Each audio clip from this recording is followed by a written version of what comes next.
I was only 22 when the Twin Towers collapsed. I deployed to Iraq in 2003 as part of the invasion force with 369 Armored Battalion, 3rd Infantry Division. We were the spearhead. And it was one of the most difficult things I've ever been through in my entire life until I came home, because nobody told me how difficult transitioning from military life back into civilian life would be. So in 2014, the VA did a study on the average number of veterans that were committing suicide. They found that the majority of these, there's about 800,000 that they suspect have PTSD that haven't been treated. The study also revealed that 22 veterans a day are committing suicide. That's 8,030 every single year. That's 1,030 more than the entire body count for the whole 16 years.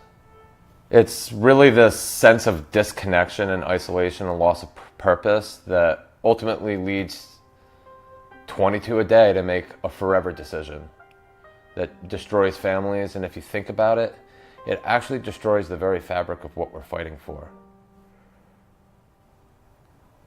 If we cannot come home and live well in our minds, if we cannot love our wives and treat our children with kindness, if we cannot be diligent in our jobs and support our families, if we cannot stay sober long enough to know our own names, then our enemy has defeated us, because they defeated us here. They destroyed us, and while we're still living. And that, to me, is, we can't let that happen. Many veterans such as myself, and probably hundreds more that I know from, we have this real life struggle. Post-traumatic stress disorder is a real disorder. But I think it's very, very prevalent in the veteran community because of what can actually cause it to develop. And we're talking about watching somebody die, traumatic brain injuries, being in explosions, being shot at. These are the things that, if not dealt with when they happen, develop into post-traumatic stress disorder. So for us as veterans, a lot of it leads us to isolating ourselves. We go from this pack of wolves mentality where we're all in a unit together and we're a pack. We can talk to each other. We trust each other. We go through some of the most horrible experiences together, to getting out of the military and scattering across our country, going back to our homes and not having our pack anymore. And we become lone wolves. My own struggle has been a very difficult journey through anxiety, intruding memories. I self-medicated with drugs and alcohol.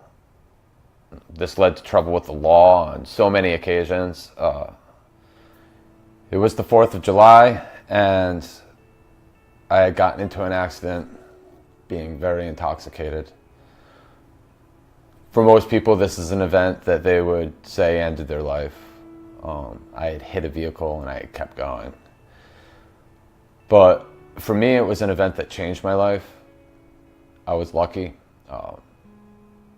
The cop that arrested me, he knew that I was a service member. He also knew that I had been struggling. And he recommended it for Veterans Court. And the judge put me into a deferment program where I was forced to do a lot of PTSD counseling and rehabilitation or go to jail. Through the counseling and through meeting other veterans who were going through counseling and were in the same exact situation as me, I found healing. And I started to realize that it wasn't the actual counseling that was healing, it was being around my brothers and my sisters who served with me, who are home now and going through the same exact struggle as me. It was the returning to the pack that became healing. So it's kind of up to us as a country and as a people. It's up to us as brothers and sisters in the veteran community to help each other. Project Shine, this simply started as a song that I wrote for a good friend of mine, Becky. Her cousin was a veteran. He served over in Iraq, he served in Afghanistan, and he is a casualty of PTSD. So Mission 22 is an organization that is dedicated to helping at-risk veterans through a plethora of their programs. They have all kinds of things that veterans need to calm their mind, put that anxiety to the side. So in conjunction with Mission 22 and the release of this song, we're trying to raise awareness and finances for Mission 22 to help veterans that are at risk get the help that they need. And to return to some sense of normal life, to find the lone wolves and bring them back into the pack. And if you don't know what Mission 22 is, you need to check these guys out. Mission 22 is dedicated to unite the country in the war against veteran suicide. Bringing our veterans home is every American's job. Ambassadors are creating impact in their community across the country. Mission 22 has comprehensive treatment programs for post-traumatic stress and traumatic brain injury at no cost to veterans. This is an American issue. No matter where you stand, there's a place for your support. Visit mission22.com to learn more. November 11th, on Veterans Day, Shine Like the Sun, which is the song that I wrote, is going to be available as a 99-cent download. Those proceeds are going to Mission 22. So the way that you can get involved and help save a hero's life is to go and download that song and know that on January 1st, we're going to deliver them a check that hopefully gives them enough money and enough resources to never turn another veteran away. So go to iTunes, find Shine Like the Sun. It's written by Travi B, that's me.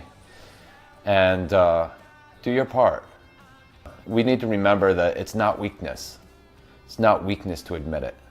In fact, it takes greater strength to admit that you have a problem. I had to admit it, and there are many like me that had to admit it. We have to remember that we still have the power to be the light in the world that shines, that cuts through the darkness. To all of my veteran brothers that watch this video, I want you to know that I love you. I understand you. You do have purpose. Your life does have meaning. Reach out. Find me. Find others around you that are like you, because you're not alone.